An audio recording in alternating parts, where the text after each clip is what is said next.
the Cosori, the Nesco, or the Cosori. Which is best? I don't know. Let's find out while I make a bucket of greens that we use in our dehydrator to test the Nesco dehydrator versus the Cosori dehydrator. Hi folks, it's Darcy from the Purposeful Pantry, and let's get a different view. Today we are in my laundry room where I typically do my dehydrating because that's the one space I have that it's not taking up precious kitchen space. But today we're taking over the whole thing with the duel of the dehydrators to see which is better, the new Nesco 7-tray dehydrator or the Cosori 6-tray dehydrator. So let's get dueling. Okay, how I like to make my green powder is using any kind of greens, dark leafy greens that I can get a hold of. Lettuces, not iceberg, kale, spinach, collard greens, turnip greens, mustard greens, beet tops, carrot tops, any of those kind of things. You can use weeds from your yard. You can use anything. So what I did was I went and purchased a couple of bundles of kale to get started on this last week. So what I'm going to do is take off, unpackage all of these, and I am not going to wash them ahead of time. And the reason I'm not going to wash them first is that I find I do better if I wash them small and then wash them and dry them in my salad spinner. I get more moisture that way off of the leaves and out of it so that it dries better. So what I do is I usually will go through here and just strip off leaves and separate the stems. For those of you who are going to ask, do I have to blanch these leaves? You do not have to blanch these leaves. Yes, blanching removes the oxalic acid, which makes this less easy for your body to retain the nutrients and to absorb those nutrients. However, we eat raw, dark leafy greens. What we don't want to do is make that the primary source of our diet all the time. So if you would like to blanch this first, you can. Feel free to do it. It's not going to hurt anything. Now, I am not going to toss these stems, but what I am going to do is cut them down separately because they will dry differently. The stems tend to be really woody and thick and can take a longer time to dry than leaves on their own. And if I wasn't doing this kind of real world style of comparing two machines, I wouldn't worry so much, but we're going to go with just the leaves. I'm going to do the stems separately on my own for our family. We will powder them just like we do these. Okay, so what I do now at this point, when I have this many to work with, I go through here, and instead of washing these at this point, I like to go and make sure that I've got some smaller pieces that are easier to manage, and I cut them down this way, and then I'm tossing them right into a sink full of water with a little vinegar. You can't see that right now, but I'll show you that in a minute. So I have pieces that will be easier to put into the machine. They will fit they will fit more nicely. They will play together better. And I can run them through my salad spinner easier with smaller leaves and get them drier to get all of the excess water off.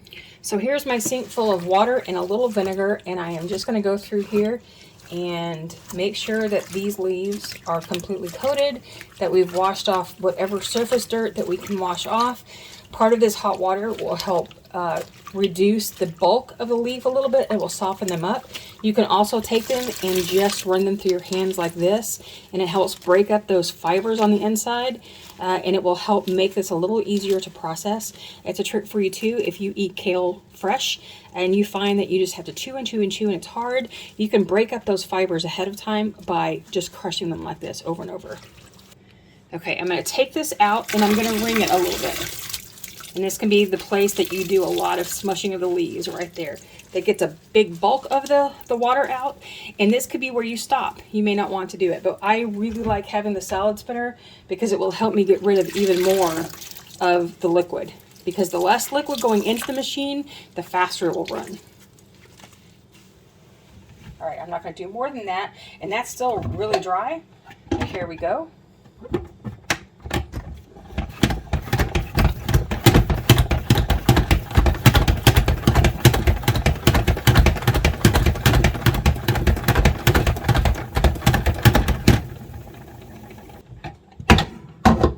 Okay, so here we go.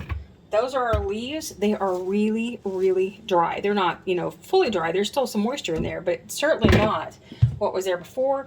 And then you can see that's not a ton of water because we did a good job when we were squeezing it out, but that works, use it. So here is our Nesco. This is all the trays for the Nesco machine. So when I load these up, I know that they are going to shrink a ton. So I'm not very concerned about getting like a lot of space in between them, like I might for things like citrus or other really dense wet foods that I need to make sure they've got lots of space to dry efficiently. Kale shrinks within, I don't know, the first couple of hours. It's already starting to shrink down. So I don't worry about overloading the tray so much. Okay, because we're doing herbs and greens at about the same rate to keep all the nutrients possible, we're doing 95F, 95F, 35C for both machines. Now, let's get the Cosori going. Start, temperature, we're going to all the way down. Then we're going to do time. I just don't even care about the time, so it's fine there. Then we're going to start here with the Nesco. We're doing time, then temperature is 95, 90 I think on this one, but I can set it, down Darcy, down. I'm going to go ahead and set it to 95 just the same way. So we're running at the same temperature. We're going to go. Both machines are going. We should be done in about 8 hours. Okay, while we wait for the kale to dry and get that test run, let's talk about the differences and similarities between the Nesco and the Cosori. First, price. They are priced similarly for the base price of both machines. I think it's $169.99 for both. It may be different on the website depending on the time of day, but that's the base price, the retail price for both of them. Nesco has a 25% off coupon that I will link down in the description box below. Cosori has a deal with us. It's exclusive to us. That makes this $126.99 through March of 2023. Oh man, the first time I have to say that and I get it wrong. Nesco's is a coupon code that stays all the time, but Nesco's website does not offer free shipping. So you do have to pay shipping on top of that as well. Cosori is free shipping and they are both available through the contiguous US. And I don't believe they're available outside of the US as far as this goes. So this will be primarily for US purchasers. Okay, so similarities are also the fact that both of them are 600 watt machines. They only come with one sheet. One sheet for a fruit leather, which is this sheet right here. I keep it as a drip tray. I hate this sheet for fruit leather, so I just keep it on the bottom to help keep the machine a little cleaner. And then it comes with one tray for a mesh that keeps things from falling through and keeps things from sticking. It does not fit the whole tray. I need to show you how that works. It gives you this much of empty space that you can't use. And so that is something what I recommend. Instead of going back to purchase more of these trays, either get some large 14 by 14 mesh sheets or some silicone sheets and cut them to size for your machine. They are way cheaper. They're way cheaper, and it makes being able to dry with the entire space available to you better. Cosori is also the same way. It only comes with this fruit leather sheet and originally came with this mesh sheet. They since have come out with other mesh sheets that are a little larger, but they're expensive. But what you can get is 14 by 14 sheets of Cosori, of mesh. They're a generic mesh. I'll leave them linked in the bottom, in the description box below. Again, cut it to the right size. This is for the Nesco. I forgot to cut it to trade out. So, so that's what those are. And then, just like that, the silicone sheets that you can cut to size, just like that for your trays. This saves you a ton of money in the end. If you want fruit leather sheets, there are also some Teflon coated sheets that I use by a brand called Simply Homey that you can cut to size. So for the last similarity between both of these machines,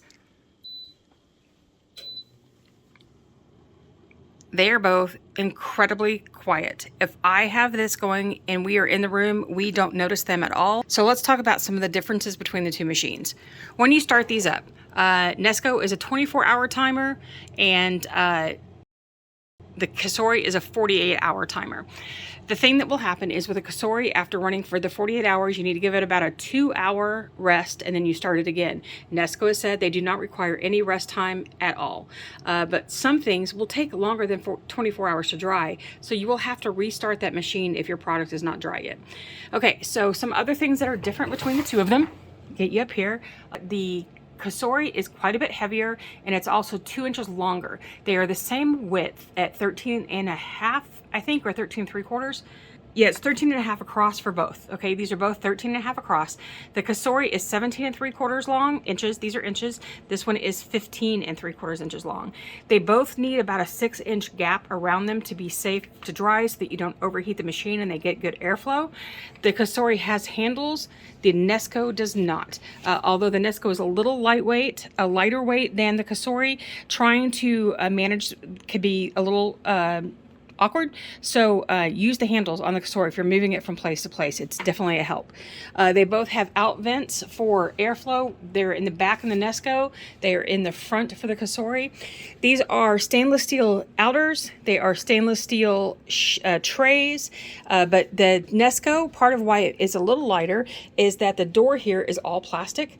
The Nesco, the Cosori is all plastic, but it has a metal hinge system here that is a little more solid to me than the Nesco hinge, but after I've used it for a bit, I'm fine with it. When I first opened and shut this, it was like, that's a little iffy, but this is a solid hinge there. Let's see, the differences also are the measurement of the tray sizes. Okay, I'm gonna turn these off. We'll get to the other part of that in just a second. The tray size for the Cosori is 12 by 13. The tray size for the Nesco is 12 by 11. So while the Nesco has 7 trays, the Cosori has 6 trays. They have a similar surface area for drying. So you're not really losing out on surface area when you talk about the Cosori versus the Nesco. They're so similar, it really doesn't matter. You're drying about the same amount of produce between each machine. Let's talk about the temperature between both machines. The low temperature for the Nesco is 90F, which is like 32, 33C. The low temperature for the Cosori is 95F, which is 35C. The high temperature for the Nesco is 160. The high temp for the Cosori is 165. Okay, the temperature for the Nesco only goes in 5-degree increments. Okay, so if you're looking for something that's 127, just go to the lower end of it. Unless you're doing protein, always go to the higher end. The temperature for Cosori goes adjust in single-digit increments here. The Nesco has a light, so you can see your trays. On the Nesco, the Cosori does not have a light, and the light is non-intrusive. It's in the back. It's up at the top. I don't know if you're going to be able to see this when I open it, but it's way back there in the very back. It's not really intrusive at all. The thing is that you're still going to have to pull out a tray to test things seriously. You can't just look at the light from the light and say, oh, it's done. What the light does allow you to do is not open your machine and lose that air to see if you're even ready to start checking, because you can still see if things are really damp, then you're not going to want to even open it yet. With the Cosori, when you open it to have to check on things because you can't necessarily see, every time you open a machine, you do lose that heat. But for me, it's not a game breaker. This is kind of a treat. It's not something that affects my drying time, nor does it affect my use. Let's see, those are the major differences between the two. If there are questions that you have about either machine, please let me know. Oh, both machines are made in China. They are not US made. They are produced in China and brought overseas for sales. So a little TLDR is that these are going to dry similarly. There's not going to be a better drying time for the Cosori than there is for the Nesco, because they are so similar that it's just not going to make a big difference for you in your life. It's going to be which one you prefer as far as the Nesco name brand, the Cosori name brand, and the price. I use both. I've used both. I'm happy with both. The only thing that I would recommend is that if it's a price issue for you, the Cosori is a better deal than the Nesco. Otherwise, they are almost the same machine as far as the ability to use them, so you will be happy with either that you purchased. Okay, it has been 7.5 hours since these were put in. Both of them are, oops, come on, stay where you are.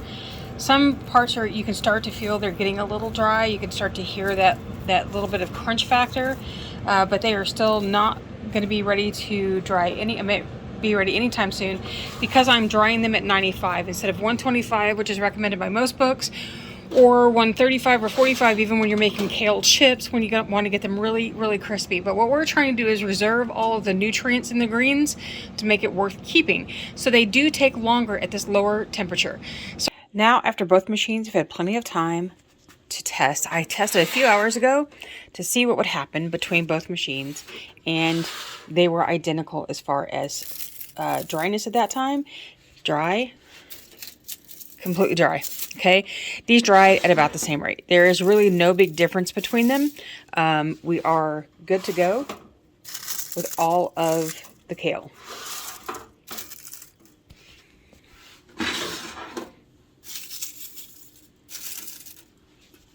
Okay, so all in all, both machines work just fine. They both dry approximately the same rate.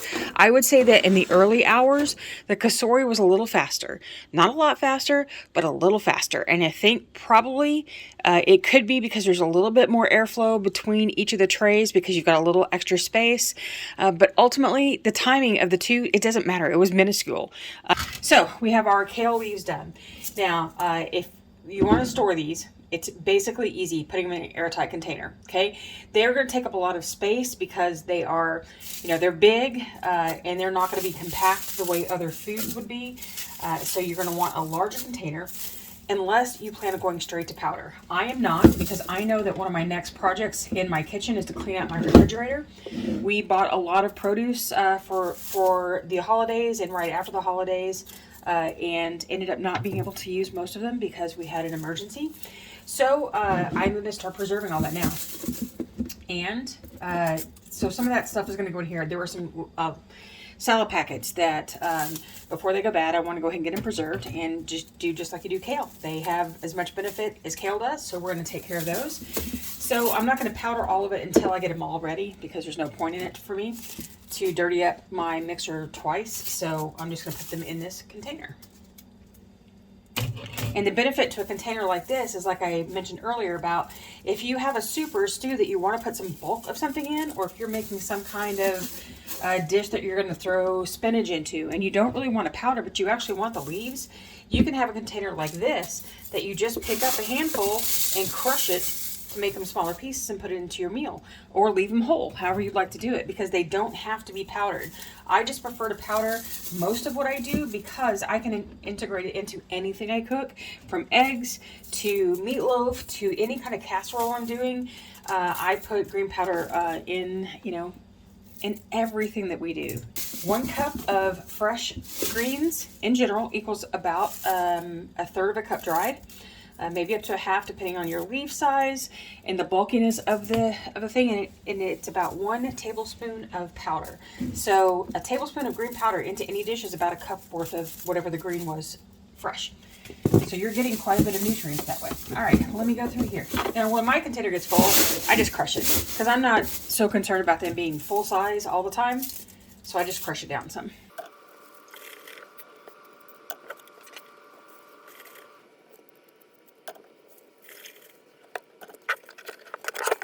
All right, here is my green bucket. That's what we call this in the pantry. It is full of dehydrated kale greens, ready to be added to a bunch of other greens down the road.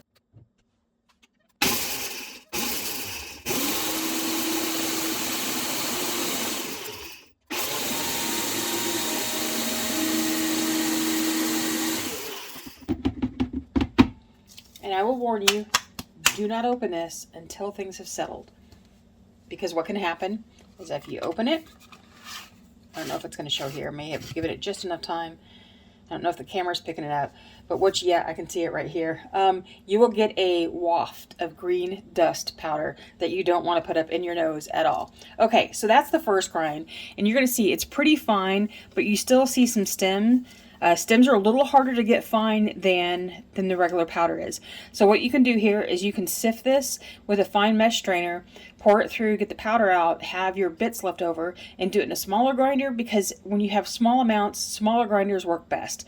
I'm just going to go ahead and do this one more time and get it as fine as I can, and then I'll be happy with it. And then what I might do is when I get the Vitamix out, which is my bigger blender, it's the cheap version, it's not it's not some grand one, I will put all of the powder back in there with everything if I need to find that I need to grind this up a little bit more.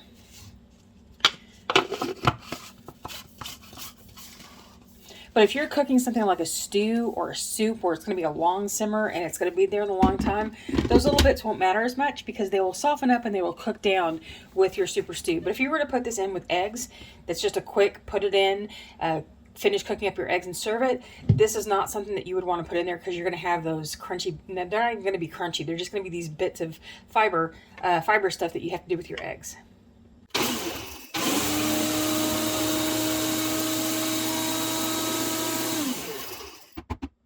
So if we can get that cloud going so you can see it. I can see it against a dark background here. I don't know if you're going to be able to in the camera, but there we go. We've got it down to about where we're happy with it. So we're going to add this to our powder because you can add dehydrated foods to other dehydrated foods when you're storing, just like that. What you don't want to do is dehydrate something that's been around for a really long time and then put new stuff into it. You'll want to go ahead and finish off the first and then use the second. You can see here there's a tiny little bit of difference in the color. Some of the older greens are a little darker. That can happen from storage as it's been stored in light. I have to keep my handy things in light all the time. But I would know if that was really old. This green powder that I have in here is probably only 2 months old, so I'm not worried about that at all. And I can use, okay, in the background you can hear that my oven is going. I'm going to go ahead and get it preheated to 170, which is the lowest that my oven will go. If yours goes lower than that, that's great too. What we're doing is conditioning powder. This is a step that you should take before you put any powder into your long-term storage, because when you powder things, that heat is created that's on the inside from the blades cutting up your foods can create some moisture issues. So what we do is we usually take powder and just spread it out on your sheets. And if you could feel this, this is actually really warm because the heat created by the blender made it turn warm. So what we're hoping to do is lay this out and put it in some dry heat to take out any issue with any kind of moisture whatsoever. Now, if you live in a very arid environment, this may not be something that you have to do, and you could probably just leave it out like this, let the heat dissipate, and go ahead and put it in. And then you just put it into your oven. You turn your oven off, then you lay this in your oven and let it sit there for about 15 minutes. Okay, I've set this in there for about 15 minutes. Now when you pull out your powders, depending on what it is, you might find that there's like a crust on the top where it looks like it's all clumpy. It's not. Just go ahead and pat it out, and all of that will break up. It will not be clumpy the way you think. Now you can turn around and store this in your storage with the rest of your powders. Mix it up, and we've got some powder ready for the next month, maybe not even that long. We'll get through this pretty quickly. Ultimately, which one would I choose? They are both fine. Okay, they work the same. They have the same basic amount of square space to dry on. So even though this has 7 trays in the Nesco, the Cosori only has 6. The Cosori's tray size makes up for the difference of the extra tray. So you've got about the same amount of drying space. The few features on the Nesco with a light and an extra tray really don't make a difference to me. Ultimately, for me, it comes down to price. The Cosori is cheaper from what I can get with my deal with Cosori, because they like working with us and they want to give you a best price, but that won't be there forever. So if you're talking about day to day, whichever one you get is going to be affected by price. Okay, so it's the ultimate, which one do you prefer? How much you're going to spend.